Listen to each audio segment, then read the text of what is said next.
చెప్పండి, వరుసగా 4 సంగతులు చెప్పాను నేను.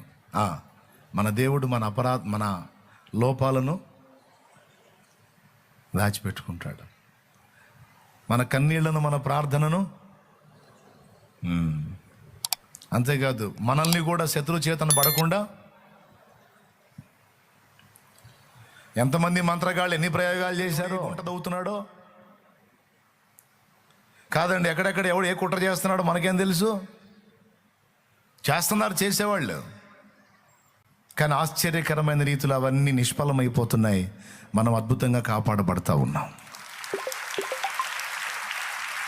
కారణం, రెక్కచాటున భద్రపరిచింది దేవుడు. ఇంకా ఎవడు ఎన్ని మంత్రశక్తులు ప్రయోగిస్తే ఏం ఫాయిదా? వాడి మొహం పగలటమే. ఒక్కటే మాట చెప్పాడు, నీకు విరోధంగా రూపింపబడిన ఏ ఆయుధము వర్ధిల్లదు పోరా అన్నాడు. నీకు రివర్స్ అయిపోయి ఆశీర్వదించబడేవాడేవాడో నేను చూస్తా పో. నీకు విరోధంగా రూపింపబడిన ఏ ఆయుధము వర్ధిల్లదు.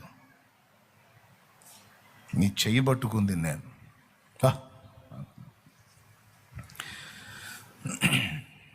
అపరాధాలు, లోపాలు దాచిపెట్టుకున్నాడు. ఎందుకు? మారు మనసు పొందుతావని.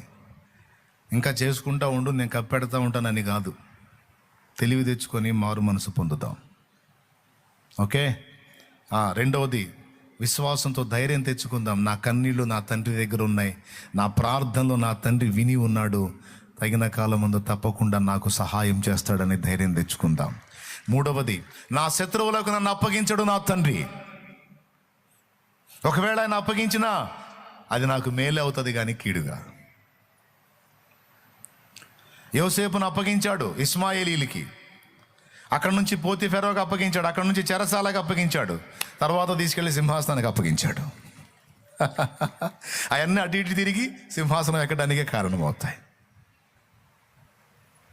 నా తండ్రి నన్ను అప్పగించాడా, శత్రువులకి అప్పగించాడా, అందులో కూడా నాకు మేలు ఉంది. కొన్నిసార్లు అవమానాలకు అప్పగించాడా, శ్రమలకు అప్పగించాడా, అయితే అవి అవసరం. అనవసరంగా మాత్రం అప్పగించడు. అనుభవాల పాఠం కోసం నిన్ను అప్పగిస్తాడు తప్పించి అనవసరంగా మాత్రం అప్పగించాడు. అప్పగించినా మళ్ళా నిన్ను తప్పించుకుంటూ ఉంటాడు ఆయన. Okay, right. ఆఖరి మాట, దాచి ఉంచాడు, తగిన కాలం ముందు నీకు అందుతుంది. అది ఏదైనా దాన్ని స్వతంత్రించుకుంటావు. మనసారా దేవుని పాదాల దగ్గరికి వద్దాం రండి.